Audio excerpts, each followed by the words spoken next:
Welcome to my channel. ఇక్కడ చూస్తున్నారు కదా, ఇది ఒక మంచి ఇన్స్టెంట్ మసాలా.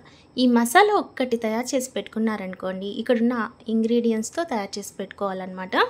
1 మంత్ ఫ్రిడ్జ్లో పెట్టుకోవచ్చు. మనం any time non veg curries, fries కానివ్వండి, కర్రీస్ కానివ్వండి, ఏదైనా సరే చాలా చాలా ఈజీగా చేసేసుకోవచ్చు. ఫ్రిడ్జ్లో పెట్టడం ఇష్టం లేకపోతే బయట పెట్టారనుకోండి 1 వీక్ ఉంటుంది. బట్ వాటర్ మాత్రం అస్సలు వేయొద్దు. ఈ మసాలా రెసిపీ ఫుల్ వీడియో క్లియర్గా మీకు కావాలంటే తప్పకుండా కామెంట్ చేసేయండి, నేను షేర్ చేస్తాను. ఇంతకీ ఇప్పుడు ఈరోజు ఏం కర్రీ చేయబోతున్నాను అనుకుంటున్నారా? thumbnail చూసే ఉంటారు కదండి. మా పెరటిలో కాసిన వంకాయల్లో పచ్చి రొయ్యలు వేసి కూర వండబోతున్నాను. దీనికోసం ఫస్ట్ ఆయిల్ వేసి నేను ఆల్రెడీ తయారు చేసుకున్నటువంటి మసాలా పేస్ట్ వేసి బాగా ఫ్రై చేశాను. ఆ తర్వాత ఒక 3 టమోటాలు కట్ చేసి వేశాను. ఇక్కడ నేను ఒక పెద్ద గిన్నెలో నీళ్లు పోసి రాళ్ళుప్పు వేశాను అనమాట. వంకాయలన్నిటినీ కూడా ఈ విధంగా చెక్ చేసుకుంటూ అందులో వేస్తూ ఉన్నాను. జస్ట్ ఒక 5 మినిట్స్ ముందు, ఇంకా మనం కూరలో వేసేస్తామన్నా ఒక 5 నిమిషాల ముందు ఈ విధంగా చేయాలి. మరి ఎక్కువ టైము మనం వంకాయల్ని కట్ చేసి బయట ఉంచామనుకోండి చేదొచ్చేస్తాయి. మా పెరట్లో వచ్చిన వంకాయల్లో 2 వంకాయలు మాత్రం కొంచెం పుచ్చిపోయాయండి. మిగిలినంతా కూడా చాలా బాగున్నాయి, టేస్ట్ కూడా చాలా బాగుంది. ఈ విధంగా వేసేసిన తర్వాత ఆలోపు మనకి టమోటాలు మగ్గిపోతాయి. నెక్స్ట్ మనము ఆల్రెడీ మన దగ్గర ఉన్నటువంటి రొయ్యల్ని రెడీగా చేసుకోవాలి. బాగా క్లీన్ చేసి పక్కన పెట్టుకోవాలి.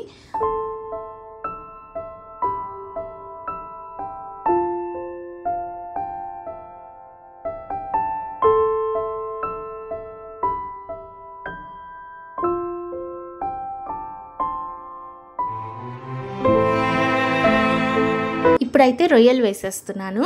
రొయ్యలు వేసిన తర్వాత తగినంత పసుపు, కారం, సాల్ట్ ఈ 3 వేసేసి, ఇక్కడ వాటర్ కనిపిస్తున్నాయి కదండి, ఈ వాటర్ ఇంకేంత వరకు జస్ట్ అలా మిక్స్ చేసుకుంటే సరిపోతుంది.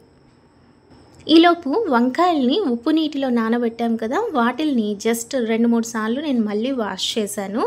అప్పుడు ఏంటంటే ఆ ఉప్పు అనేది వంకాయలకి లేకుండా మనకి లైట్ ఫ్లేవర్ అనేది వస్తుందన్నమాట. బాగా వాష్ చేసుకొని వీటిల్లో ఇలా మిక్స్ చేసిన తర్వాత మసాలా అంతా రొయ్యలకి పట్టిన తర్వాత వంకాయలు వేసేస్తున్నాను. వంకాయలు వేసేసిన తర్వాత మనం వాటర్ అనేది మనకి కావాల్సిన క్వాంటిటీని బట్టి వేసుకోవాలి. అయితే ఈ వంకాయలు పచ్చి రొయ్యల కూర చేసేటప్పుడు కొంచెం నీళ్ళ కూరలాగా చేసుకుంటేనే బాగుంటుంది. ఇది గ్రేవీగా మనకి మరీ వంకాయ కర్రీని మరీ మనం ముద్దగా వండేసామనుకోండి, అసలు మనకి టేస్ట్ అనేది అన్నంలో కలుపుకున్నప్పుడు కర్రీ అనేది సరిపోదన్నమాట. అందుకోసం నేను కొంచెం నీళ్ళు ఎక్కువే పోసాను. చూసారు కదా, ఈ విధంగా నీళ్లు పోసి బాగా ఉడకబెట్టాను. ఈ ఉడికించేటప్పుడు జస్ట్ ఏం లేదండి, వాటర్ పోసేసిన తర్వాత బాగా హై ఫ్లేమ్లో పెట్టి తెరలనివ్వాలి. ఇలా మూత పెట్టేసి తెరలనివ్వాలి. ఈ విధంగా తెరలిన తర్వాత మళ్ళీ మనం లో ఫ్లేమ్లో పెట్టేసేయాలి. లో ఫ్లేమ్లో పెట్టేసి మూత పెట్టేసామనుకోండి, బాగా ఈ వంకాయలు అలాగే ఫ్రాన్స్ వీటన్నిటికీ కూడా మసాలా, ఉప్పు, కారం అన్నీ కూడా పట్టి టేస్ట్ అనేది చాలా బాగుంటుంది. నిజంగా చెప్తున్నానండి, ఎంత బాగుండిందంటే టేస్ట్ అంత బాగుంది. చాలా చాలా ఈ ఒక్కసారి మీరు ట్రై చేసినా మీకు ఖచ్చితంగా కాంప్లిమెంట్స్ అయితే వస్తాయి. నేనైతే మా ఫ్యామిలీ మేమైతే బ్రౌన్ రైస్ తోటి తిన్నామన్నమాట. బ్రౌన్ రైస్ తోటి చాలా చాలా బాగుంది. ఇక వైట్ రైస్ తోటైతే అదిరిపోతుంది. మరి మీకు ఈ వీడియో నచ్చిందా? నచ్చినట్లయితే లైక్ చేయండి, షేర్ చేయండి, సబ్స్క్రైబ్ చేసుకోవడం మాత్రం అస్సలు మర్చిపోకండి. Thank you for watching.